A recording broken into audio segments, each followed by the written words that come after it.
اعوذ باللہ من الشیطان الرجیم بسم اللہ الرحمن الرحیم۔ اسلام ان آور لائف یہ ایک اسلامی یوٹیوب چینل ہے جس پہ مفتی سجاد حسین قادری صاحب روزانہ درس قرآن پاک ترجمہ اور تفسیر بیان فرماتے ہیں۔ اس چینل کی ویڈیو کو لائک، چینل کو سبسکرائب اور بیل آئیکن کو پریس کر کے اور ویڈیوز کو دیکھ کے آپ اپنی دنیا اور آخرت کو سنوار سکتے ہیں۔ ضربت علیہم الذلۃ اینما ثقفوا الا بحبل من اللہ وحبل من الناس وباءوا بغضب من اللہ وضربت علیہم المسکنہ ذلك بأنهم كانوا يكفرون بآيات الله ويقتلون الأنبياء بغير حق ذلك بما عصوا وكانوا يعتدون۔ پچھلی آیت کے اندر یہ بات ہوئی تھی کہ اللہ تبارک و تعالیٰ نے ارشاد فرمایا کہ یہ لوگ یہودی اور عیسائی وغیرہ، فرمایا کہ اگر یہ تم سے لڑے بھی صحیح تو یہ تمہارا مقابلہ نہیں کر سکیں گے بلکہ یہ بھاگ جائیں گے۔ آگے اللہ تبارک و تعالیٰ نے یہودیوں کی ذلت کی وجہ بیان فرمائی ہے کہ یہودی ذلیل کیوں ہوئے ہیں اور پھر وہ عزت کیسے پا سکتے ہیں، یہودیوں کو عزت کیسے مل سکتی ہے، اس کی وجہ اللہ تبارک و تعالیٰ نے یہاں پہ بیان فرما دی ہے۔ فرمایا ضربت علیہم الذلہ، فرمایا ہم نے ذلت ان پر مار دی ہے، ان پر مسلط کر دی ہے۔ اینما ثقفوا، یہ جہاں بھی جائے، یہ جہاں بھی پائے جائے، ٹھیک ہے، یعنی یہ جہاں بھی ہوں گے ان پر ذلت جو ہے وہ مسلط کر دی گئی ہے۔ وجہ کیا ہے؟ فرمایا وجہ یہ ہے، ہاں اب ان کی عزت ان کو کیسے مل سکتی ہے؟ فرمایا الا بحبل من اللہ، فرمایا یا تو یہ اللہ کا سہارا ان کو مل جائے، وحبل من الناس، یا انہیں لوگوں کا سہارا مل جائے۔ وضربت علیہم المسکنہ، اور ہم نے محتاجی بھی ان پر مسلط کر دی ہے۔ ذالک بانہم، اس کی وجہ کیا ہے؟ فرمایا کانوا یکفرون بآیات اللہ، کہ انہوں نے اللہ کی آیتوں کا انکار کیا ہے۔ ذرا دیکھیں اس مسئلے کو سمجھے۔ اللہ تبارک و تعالیٰ نے ارشاد فرمایا کہ ہم نے یہودیوں پر ذلت مسلط کر دی ہے، یہ ہمیشہ ذلیل ہی ہوتے رہیں گے۔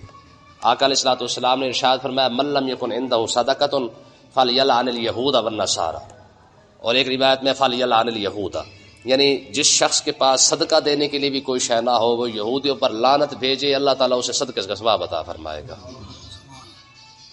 اب ذرا اس مسئلے کو دیکھیں، فرمایا یہودی ہیں تو ذلیل، اور یہ ذلیل ہی ہوتے رہیں گے۔ ہاں اب عزت ان کو دو طریقے سے مل سکتی ہے، الا بحبل من اللہ، یا تو انہیں اللہ کا سہارا مل جائے۔ اللہ کا سہارا کیسے مل سکتا ہے؟ فرمایا یا تو جس طریقے سے یہ اپنے نبیوں پر ایمان لائے ہیں ویسے ہی یہ حضور علیہ الصلوۃ والسلام پر بھی ایمان لے آئے۔ اگر یہ کلمہ پڑھ لیں، حضور علیہ الصلوۃ والسلام پر ایمان لے آئے، دین اسلام کو مان لیں، تو پھر یہ عزت پا سکتے ہیں۔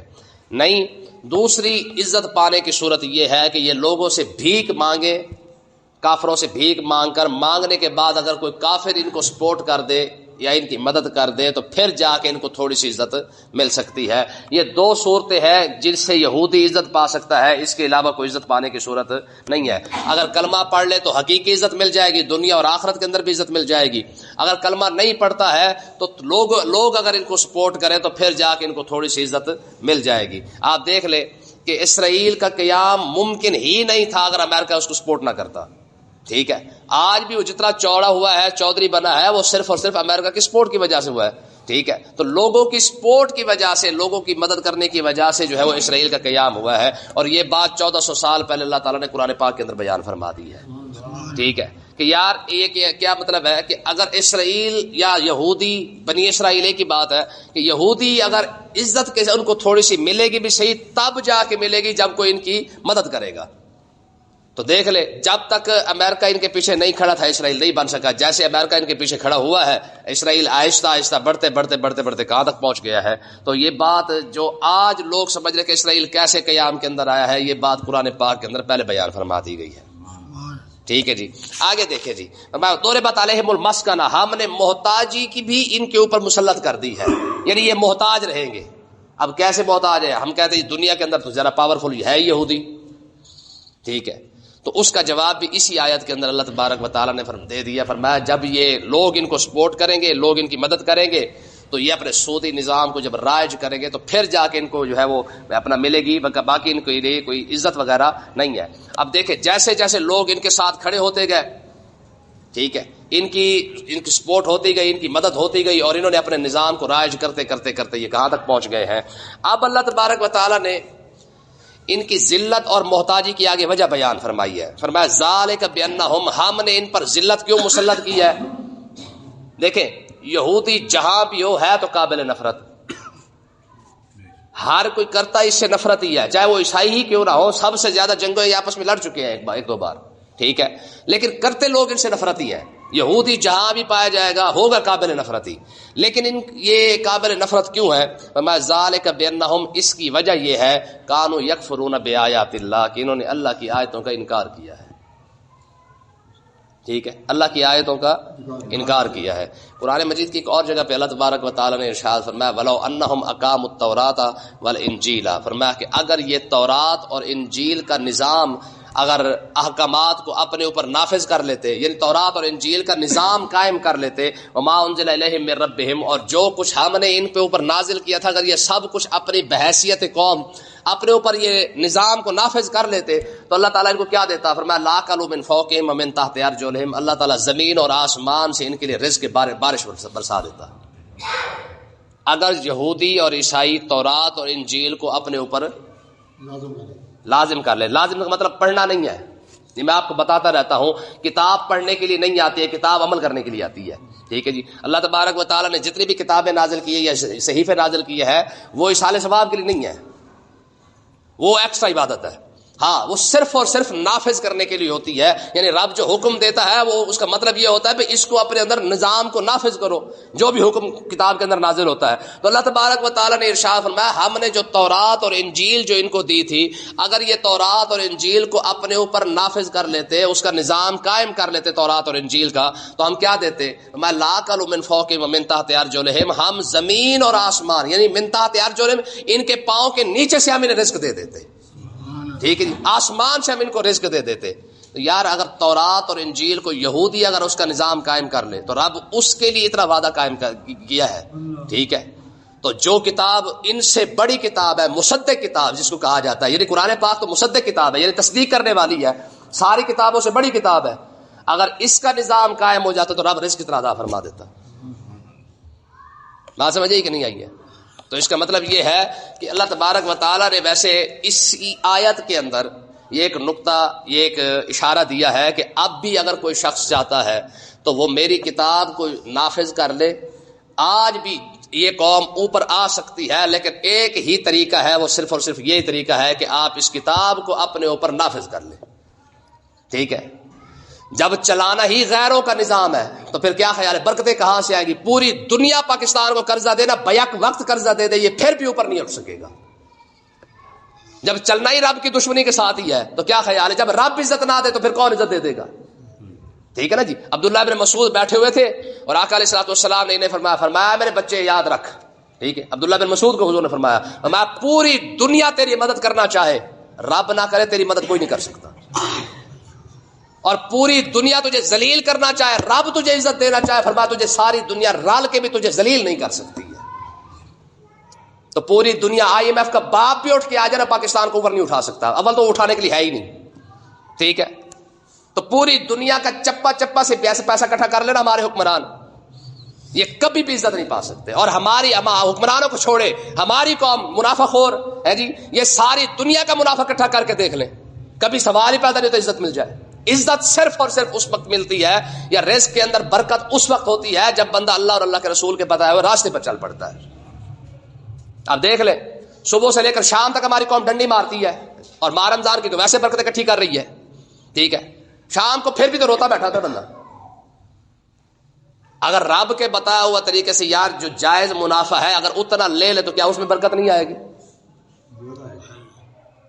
تو اللہ تبارک و تعالیٰ نے ایک لطیف اشارہ جو ہے اس کے اندر دیا ہے، فرمایا کہ وہ ذلیل کیوں ہوئے ہیں؟ فرمایا ذالک بانہم کانوا یکفرون بآیات اللہ، جب انہوں نے رب کی کتاب کو چھوڑ دیا تو پھر ذلیل ہو گئے۔ وہ کتاب کو چھوڑ دے ذلیل ہو جائے اور مسلمان ساری کتاب چھوڑ دے یہ عزت پا جائے گا؟ یہ کیسے ہو سکتا ہے؟ حالانکہ پیچھے ہی اللہ تعالیٰ نے اس کی تعریف کی ہے، میں کنتم خیر امت، فرمایا تم بہترین امتوں پر بندے کا پتر بن کے نا اس کتاب پر عمل کرو بس، ٹھیک ہے۔ اور ہماری قوم صرف اور صرف وہ چیزوں پر عمل کرتی ہے جن چیزوں کا اسلام نے حکم دیا ہی کوئی نہیں ہے، ان چیزوں کو پکڑا ہوا ہے، اور جن چیزوں کا اسلام نے حکم دیا سارا کچھ چھوڑ چکے ہیں۔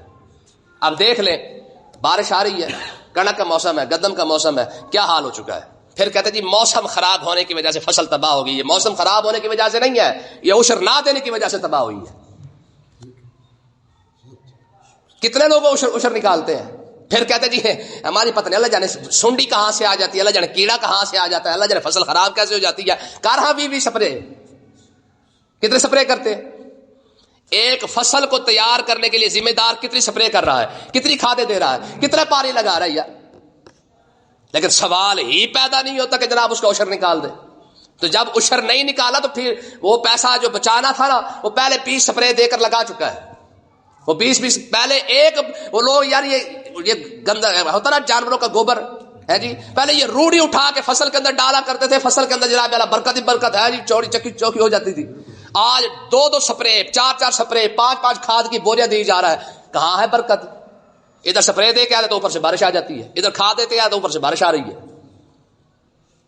پھر پوچھتے پھرتے سادگی چکر ہے ذرا، پھر پوچھتے پھرتے اللہ جانے سپرے بھی 5 کر چکا ہوں، پتہ نہیں کیڑا کہاں سے آ گیا، کیڑا ایسے ہی آیا ہے۔ بات سمجھ آئی کہ نہیں ہے؟ تو یہ تو آقا علیہ السلام کا فرمان ہے، فرمایا جس مال کی زکات نہیں دی جائے گی یا تو آگ لگ جائے گی یا چوری ہو جائے گا یا ضائع ہو جائے گا۔ تو یہ بھی تو ہے۔ پھر زکات، پھر دیکھیں ذمہ دار کے لیے سب سے بڑا مسئلہ ہے، زکات سال بعد فرض ہوتی ہے، اور عشر اس بات پر بڑا خوش ہوتے جی ہم تو جناب اللہ نیا بیج لائے ہیں، 3 مہینے کے اندر فصل ٹیٹ و ٹیٹ تیار۔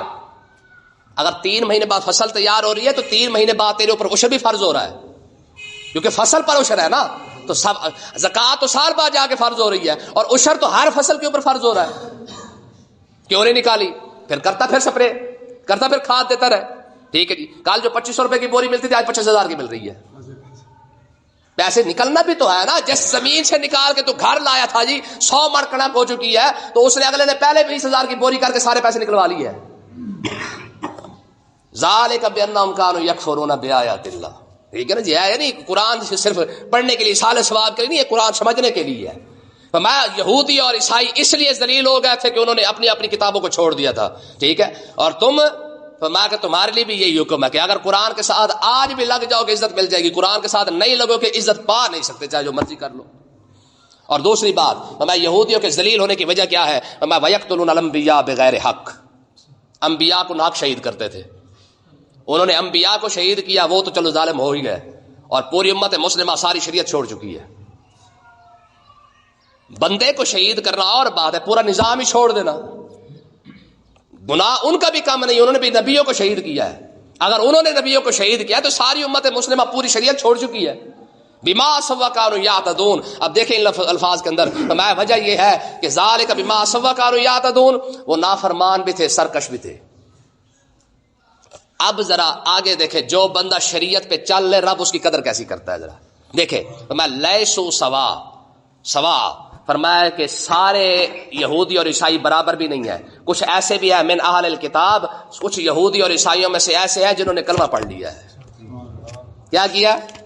کلمہ پڑھ لیا۔ امۃ قائمہ، فرمایا وہ لوگ، حضرت عبداللہ بن سلام نے کلمہ پڑھ لیا نا، ٹھیک ہے، اور نجران کے 40 بندوں نے آ کے کلمہ پڑھ لیا، 32 آدمی نے روم سے آئے انہوں نے کلمہ پڑھ لیا۔ تو یہ کچھ لوگ تھے جو اس یہودی اور عیسائیوں میں سے تھے جنہوں نے جب کلمہ پڑھا نا تو اللہ تعالیٰ نے ان کی تعریف کیسے کی ہے۔ فرمایا یہ سارے یہودی، یہ سارے عیسائی برابر نہیں ہے، فرمایا انہوں نے کلمہ پڑھ لیا ہے۔ امۃ قائمہ، فرمایا یہ حق پر کھڑے ہونے والے یہ لوگ ہیں، یتلون آیات اللہ آناء اللیل، فرمایا یہ راتوں کو اٹھ کر اللہ کی آیتوں کی تلاوت کرتے ہیں۔ سبحان اللہ۔ وہم یسجدون، راتوں کو اٹھ کے سجدے کرتے ہیں۔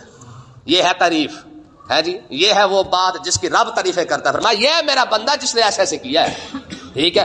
فرمایا سارے یہودی، سارے عیسائیوں کو برا نہ کہنا شروع کر دینا۔ فرمایا وہ بھی یہودی ہے عبداللہ بن سلام، لیکن کلمہ پڑھ کے اس نے یہودیت کا حقیقت ادا کر دیا۔ موسیٰ علیہ السلام کا کلمہ پڑھا تھا، اب آقا علیہ السلام کا کلمہ پڑھ لیا ہے، ٹھیک ہے نا۔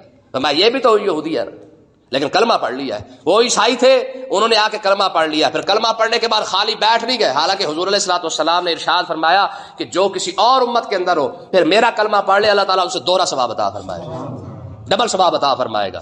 لیکن اس بات پہ وہ چوڑے ہو کے نہیں بیٹھ گئے تھے جی، جب ہمارے لیے سند مل گئی۔ دیکھیں نا جی، عبداللہ بن سلام کے لیے چھوٹی موٹی بات ہے، ایک تو وہ یہودی عالم تھے، بڑے ٹاپ کے علماء میں سے تھے، اس کے بعد انہوں نے جب کلمہ پڑھ لیا تو حضور علیہ الصلوۃ نے ان کو خوشخبری عطا فرمائی، فرمایا عبداللہ اللہ تعالیٰ تجھے دوہرا ثواب عطا فرمائے گا، اپنی امت کا بھی اس امت کا بھی. لیکن اس بات پر وہ خوش ہو کے نہیں بیٹھ کر نہیں جی میرے لیے تو بہت بڑی بات ہے، اور حالانکہ بہت بڑی بات ہی تھی، لیکن پھر بھی نہیں. فرمایا یتلون آیات اللہ آناء اللیل، جیسے کلمہ پڑھا رات کو اٹھ کر قرآن پڑھنا شروع کر دیتے تھے. وہ ہم یسجدون، سجدے کرنا شروع کر دیتے تھے. اور آگے کیا کرتے؟ فرمایا یؤمنون باللہ، فرمایا کہ وہ اللہ پر بھی ایمان لائے، والیوم الآخر، قیامت کے دن پر بھی ایمان لائے. یامرون بالمعروف، اچھے کاموں کا حکم بھی دینا شروع کر دیا. وینہون عن المنکر، اور برائی سے روکنا بھی شروع کر دیا. ویسارعون فی الخیرات، جتنے اچھے کام تھے سب کے اندر جلدی جلدی جایا کرتے تھے. ٹھیک ہے، آگے دیکھیں فرمایا واولئک من الصالحین، فرمایا یہی تو نیک لوگ ہیں. رب تعریف ایسے کرتا ہے، پھر جب جس کی رب تعریف کرے یار پیچھے بچ کیا جاتا ہے یار. کوئی کون سی ایسا جو ہے وہ تمغہ ہے جو پیچھے رہ گیا ہے، کون سی ایسی عظمت ہے جو پیچھے رہ جاتی ہے. رب ان کی تعریفیں کر رہا ہے. میں انہوں نے صرف خالی کلمہ پڑھ کے نہیں بیٹھ گئے، جس طرح آج کا مسلمان کہتا ہے جی کلمہ پڑھ لیا بڑی بات ہے ساری امت ہی بخشی جائے گی. میں نا یہ وہ لوگ تھے کلمہ بھی حضور کے سامنے بیٹھ کے پڑھا ہے. کیوں جی چھوٹی موٹی بات ہے، کلمہ بھی پڑھا. یار ہم کلمہ پڑھنے کے بعد خوش قسمت ہے کہ نہیں؟ حالانکہ 1400 سال بعد آئے ہیں. تو جنہوں نے پڑھا بھی کلمہ اور پڑھا بھی حضور کے سامنے ہو، حضور نے خود کلمہ پڑھایا ہو ہے جی. اس لیے حضور نے فرمایا یہ کوئی میرا صحابی کوئی چھوٹا موٹا بندہ نہیں ہے، ساری امت مصطفیٰ ایک طرف اور مجھے ایک مرتبہ دیکھنے والا. جس کو کلمہ حضور نے پڑھایا اور پیچھے رہ کیا جاتا ہے، لیکن اس کے باوجود انہوں نے کبھی اس بات پر جو ہے وہ نہیں کیا. ہاں کلمہ پڑھنے کے بعد انہوں نے کام کون کون سے کیے ہیں؟ فرمایا اللہ پر بھی ایمان رکھتے تھے، قیامت کے دن پر ڈرتے بھی تھے. یامرون بالمعروف، لوگوں کو اچھی باتوں کا حکم بھی دیتے تھے. وینہون عن المنکر، لوگوں کو روکتے بھی تھے یار برا کام نہیں کرنا. ہم سارا کچھ چھوڑ کے ہم صرف اور صرف جنتی ہیں. جن صحابہ کو ہم رول ماڈل سمجھتے ہیں قرآن نے ان کو بلکہ بنایا ہے کہ یار صحابہ کے طریقے پر چلو. صحابہ کا تو یہ طریقہ تھا جہاں برائی دیکھی وہیں پہ کھڑے ہو گئے. بات سمجھے کہ نہیں آئی ہے؟ صحابہ کا یہی طریقہ تھا نا، جہاں برائی دیکھی وہیں کے اس کے خلاف کھڑے ہو گئے کہ نہیں بھائی یہ کام نہیں کرنا ہے. اسی کئی مثالیں موجود ہیں. حضرت سیدنا امیر معاویہ رضی اللہ تعالیٰ عنہ کو حضرت ابو ذر غفاری روکا کرتے تھے، حالانکہ آپ کو کوئی ایسا کام نہیں کرتے تھے، لیکن اس کے باوجود جو کام حضرت سیدنا امیر معاویہ کرتے اور حضرت ابو ذر غفاری رضی اللہ تعالیٰ عنہ سے اچھا نہیں سمجھتے کھڑے ہو جاتے. یار ساری بات چھوڑو، بڑی بڑی مشہور بات ہے، حضرت فاروق اعظم کے سامنے کتنے بندے کھڑے ہو گئے تھے. ہاں جی انڈا کہاں سے کھایا ہے، ہاں جی کپڑا کہاں سے آیا ہے، ہاں جی حق مہر کو آپ نے ایسے کوئی مقرر کر دیا، کتنے بندے کھڑے ہوئے. تو اس کا مطلب یہ حالانکہ فاروق اعظم نے غلط کام نہیں کیا، لیکن جب صحابہ کے سامنے یہ بات لکھی گئی، فاروق اعظم کا پہلا خطبہ اٹھا کے دیکھے میرے صحابہ، حضور کے صحابہ، اگر میں سیدھے راستے پہ نہ چلوں پھر. وہ مسجد کے نکر کے اندر ایک صحابی بیٹھے تھے، وہ بھی آئے بھی کسی دیہات سے تھے. اس نے کہا تلوار اس کے پاس تھی، تلوار ایسے کر کے کہا، اس نے کہا پھر دیکھا ہے اگر تو سیدھا نہ چلا ہم تجھے سیدھا کر دیں گے. جب صحابی کا وہ اس صحابی کا لیول اتنا بڑا ہو تو پھر فاروق اعظم کے نیچے تو بڑے بڑے لوگ بیٹھے ہوئے تھے. مولا علی بیٹھے تھے، عثمان غنی بیٹھے تھے، حضرت سعد سعید طلحہ زبیر بڑے بڑے لوگ بیٹھے تھے. یہ نہیں بولے دیہاتی وہ ایک پنڈ سے آیا وہ صحابی بولا، وہ نکر کے اندر بیٹھا تھا، اس نے کہا پھر دیکھ تلوار اگر تو سیدھا نہ چلا ہم تجھے سیدھا کر دیں گے. فاروق اعظم نے کہا یہ میری تو بےزتی ہو گئی ہے جی، مجھے تو استثناء حاصل ہے نا. آپ نے فرمایا الحمدللہ یہاں ایسے لوگ بھی موجود ہیں اگر عمر سیدھا نہ چلے اس کو سیدھا کر دیتے. اللہ تعالیٰ سمجھنے کی توفیق عطا فرمائے.